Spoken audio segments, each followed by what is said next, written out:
Mr. Johnson. Hello. Welcome to my home. Thank you so much. What a beautiful place. Oh, thank you.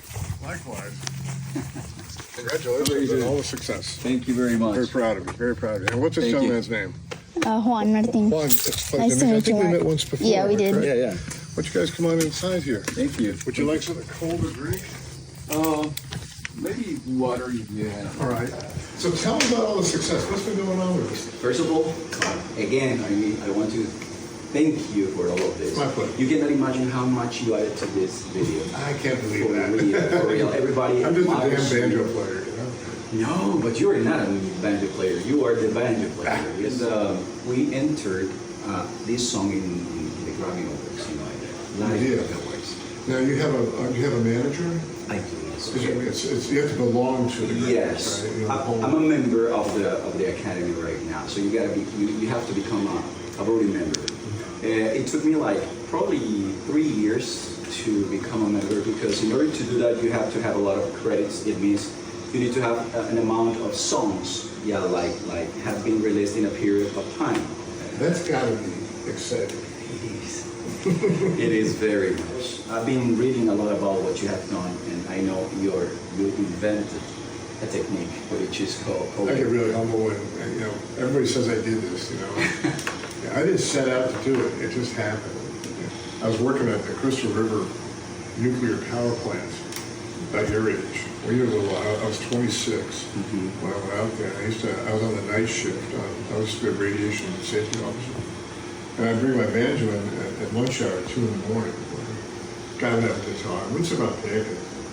All these hard hats. These guys would sit around listening. Well, it turned out that a couple of these hard hats were family members of a very famous Grammy Award-winning guitar player. And they all lived in Crystal River. They took me under their wing and just the rest is history. Right, but you have a technique which is called a Clawgrass. Clawgrass, yeah. Yes. Yeah, these are. I endorse for the Deering Banjo Company, and I've got 2 signature models with them. The one I think I played on your project here is this one. That was the baby. And the Gibson one, but these are the Deerings. These are gorgeous. Hand carved. It's got a Northern California walnut aisle and abalone going down through it, and mother of pearl and gun engraving, all that. They don't make it play any better. Looks good with a pair of jeans. Okay. But they got great tone.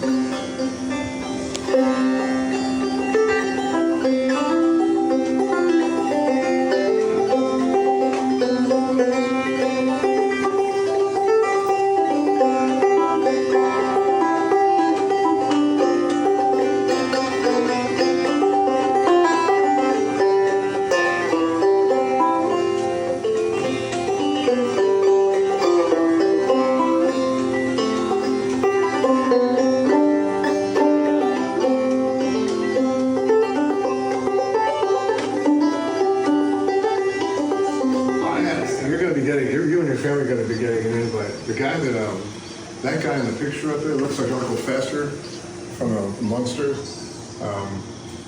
That's my very close friend, Herman Lester. I look like Herman Munster from you look like the Monsters. Anyway, Emery's one of the top mandolin players in the United States, one of 10 in the bluegrass, the jazz genre.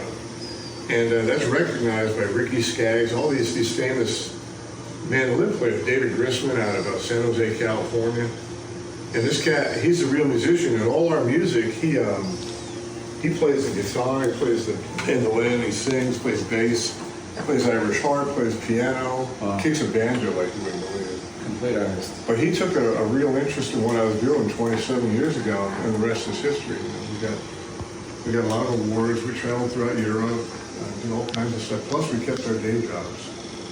Which was critical, because now I have a retirement. I understand. And I don't have to try to put food on my family. At 70, I have a lot of friends that are doing that. They're still at my age out there working the road, working festivals, staying in awful hotels and stuff. And I was like, I want to hang with friends and create music. But you were going on tours still, or? I usually do about 1 tour a year. It's usually in the fall, and it's down through Florida, Georgia. once in a while we'll go up into the Northeast. The things that keep me from really going far out anymore, I hate being on airlines, especially with expensive Yes. instruments. You know, and you can't get. It seems like you can't get a direct flight of it. You know, you always got to do a connecting. Yeah. And with a bum hip, and I think I just stay home and teach all day long. I got students coming here all the time. Playing in the studio is one thing, but being in front of the people is something. As an artist, I can tell you, personally, I'm a producer. You know, I'm also I mix and all of that stuff. But when I'm in front of the people, is another thing. Personally, I connect in a way that I love. All the work that you do, that you've done, that I do, all the love that we put into it. You're only on stage for about 45 minutes, you know, for a set. Maybe come back and do another set. Sometimes if you're just doing one song, it's just 4 or 5 minutes. And years ago, I used to feel nervous about that, stage fright. Yeah. And I sat down, in fact, it happened out in California. I was working with the Rice Brothers, the guy that found me. And I just said a prayer to the good Lord. And I said, look, I don't know why I'm nervous. I've worked so hard for this. I'm only going to be out there for 3 or 4 minutes. And just give me the grace and the peace to savor every second of it and enjoy it. And that's what I do. Yeah. And Emery's the same way. We both work in duet form. You now have a bass player, killer bass player. And but that trio, that small trio, and we play acoustically, so there's no electric. So we have to account for everything we do. So and he lives up in Canada, so for the last 27 years, we have to practice to our own CDs, our own projects. Like this is one here. This is the one we got nominated on for Instrumental Album of the Year up at the Grand Ole Opry. And that one, in fact, I have very few of those, but I will give you that if you like. Oh, Yes, take that. thank you so much. That's the one that got us to the Grand Ole Opry. Like, if you're like me, you hear something, and you're not locked into any one style. Your talent is such that you can adjust. If you hear something you want to learn, you can adjust real quickly. I've picked that out just from Promesa. And some of the other music you've done too. So it's that's a versatility that most musicians don't have. Be able to adjust and move and create in a sound that they hear a sound and they can just pull it out of it and create it themselves, or maybe reinterpret it. One day I was on my computer and I was like, hey, I feel that this song needs a banjo because of the sound, no? And I said, but I need a banjo. Where am I going to find a banjo? I started like Googling. And okay, I said, well, if I already found one, why not a good one? Good one. Like I Came up like that. If I'm gonna find one, let's find the best. And that's what I did. Who's the best banjo player in the United States? Did you put it locally, like in Florida or something like I that? just put it like that. Can my name pop up? Because you're right. Mark Johnson. And then I said, oh yeah, Mark Johnson. Very good. And how can I find him? Ocala. God. But now the next step, yes, of course. How long did it take you to get over here? Sorry? How long did it take Today you? it was 45 minutes, bro. Yep. 45? And then We're all living in the neighborhood here. And then now I needed to contact you and all of that, but you, as always, have been really kind, and you said yes. You went to my farm, you went to my studio, and you put magic in the song. And everybody now loves it. You're La Promesa. Is that how I pronounce it? La Promesa, yes. La Promesa. The Promise. The Promise, yes. I played a bluegrass style. That's a clawgrass style.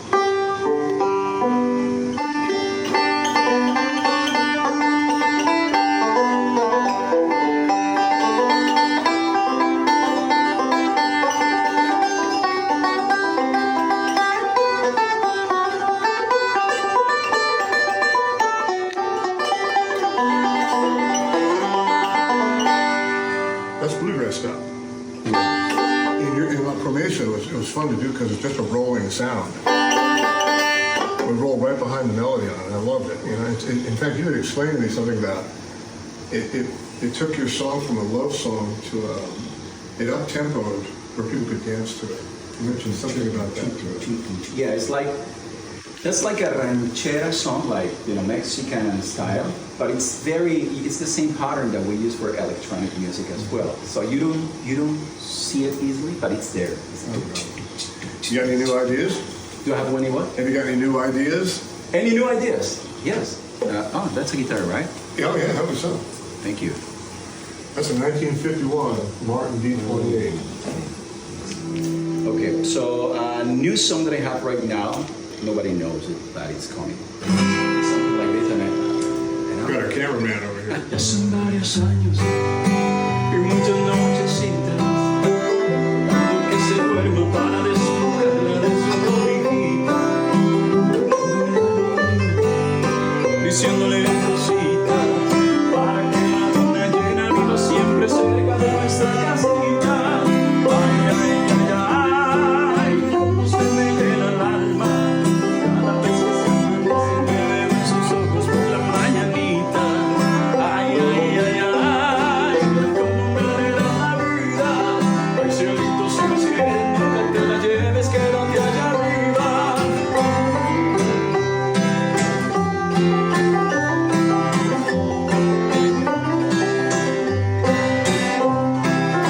Me quedaré a su lado por si me necesita. Y cuando llegue el momento con su pelo blanco alumbraré mi vida.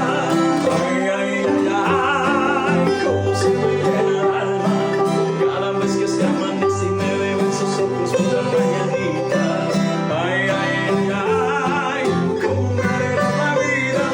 Ay, cielito, si me quieres, nunca te la lleves, quédate arriba.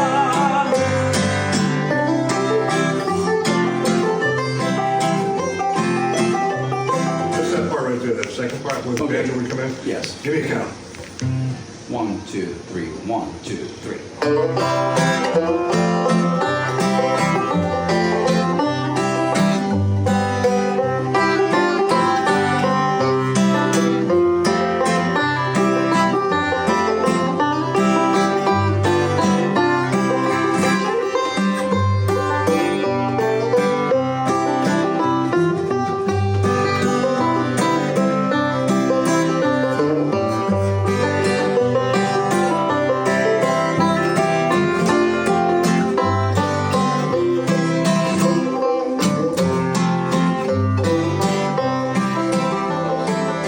What's the name of it? Cielo. Does the banjo take it too far away from No. the time? And it's okay to say, that's not working. I just can't say that because it does. No, I don't want to do everything that everybody does. I want to be able to explore it. What was your experience like working in La Promesa? And La Promesa is exciting. First of all, it was way out of my realm. I've never worked in, ever been asked into to play in any kind of Latin music before.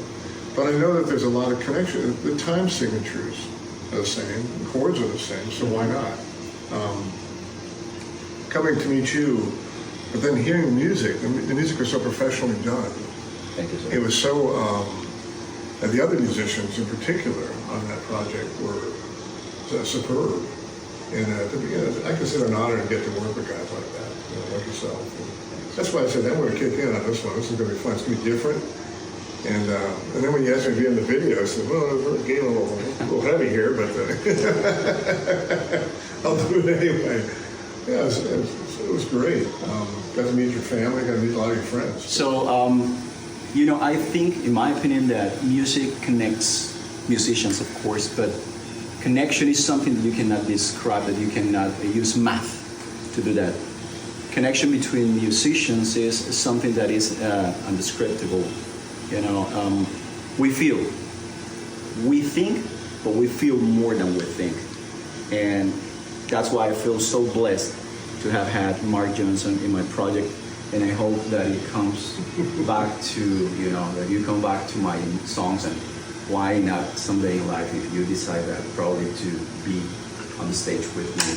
I'd love to. And if you just feel like picking sometimes, let's get together.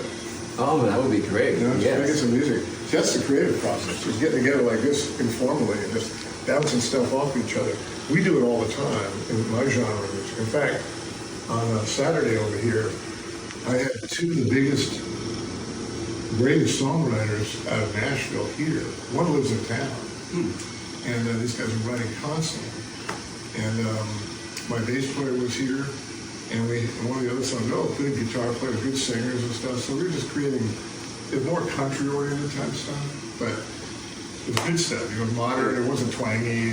If you mind, I'll be more than happy to. Yeah, I would love to have you come over, meet these guys. You're in the same caliber. So they call them in this genre of music.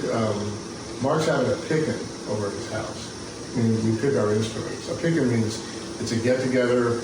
It's informal. All the musicians come and hang out and play. And everything is like real low key. It's we're just enjoying each other's company. nothing is flying. So you start flying. Yeah. In fact, it'd be fun to introduce you. My bass player is killer. He plays stand-up too. Cool. And he charged everything out. It'd be fun to get you and my bass player and myself together. Wow. That would be amazing. Yeah, let's see what we come up with. I have the last question for you, Mark. What's that, sir? I haven't even seen what is inside my guitar.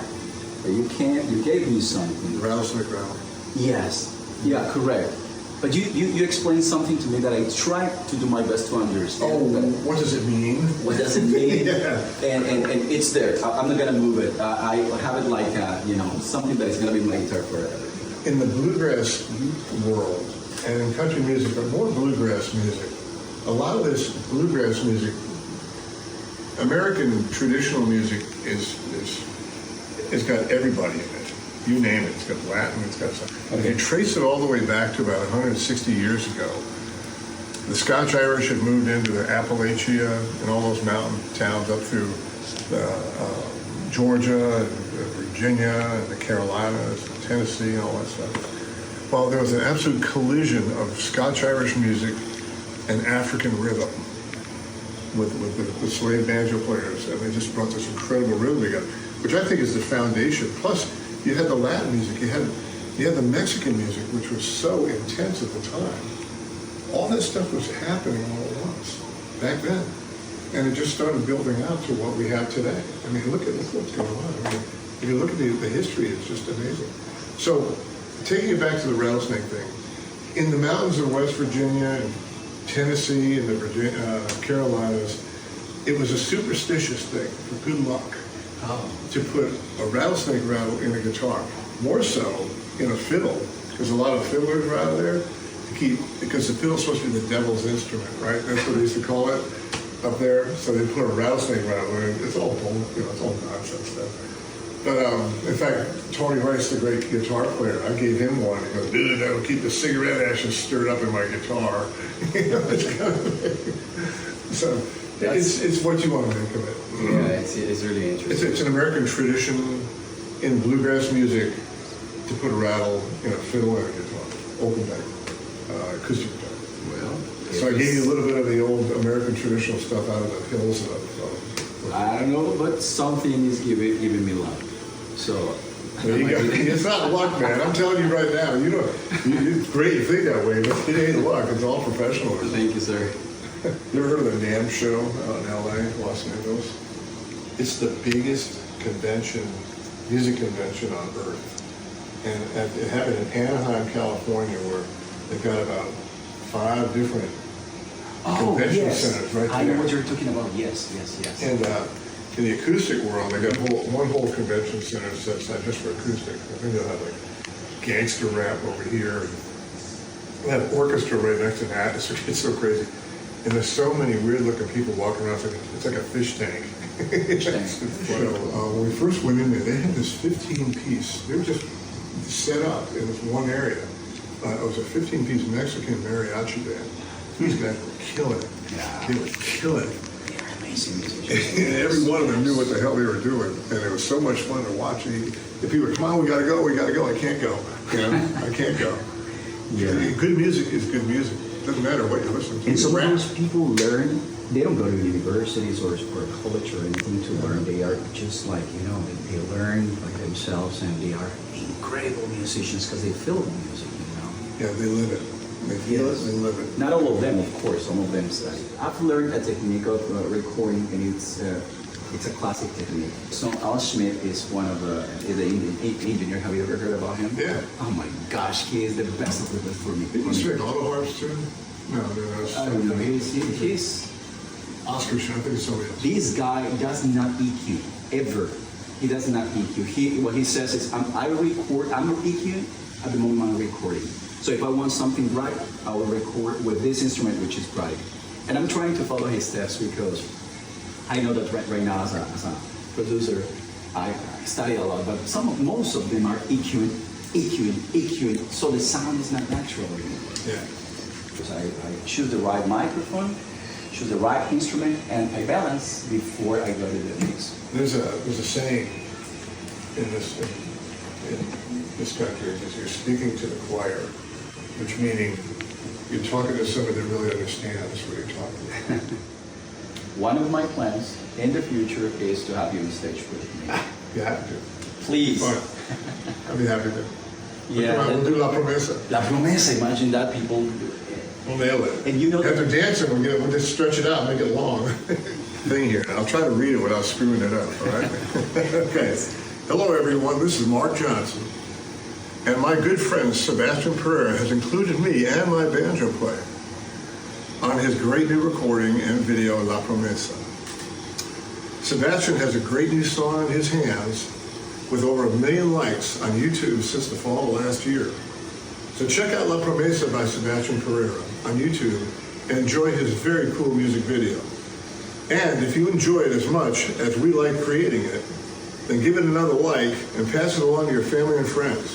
And good luck to Sebaztian Pereira. Thank you so much, sir. Oof, that was really good.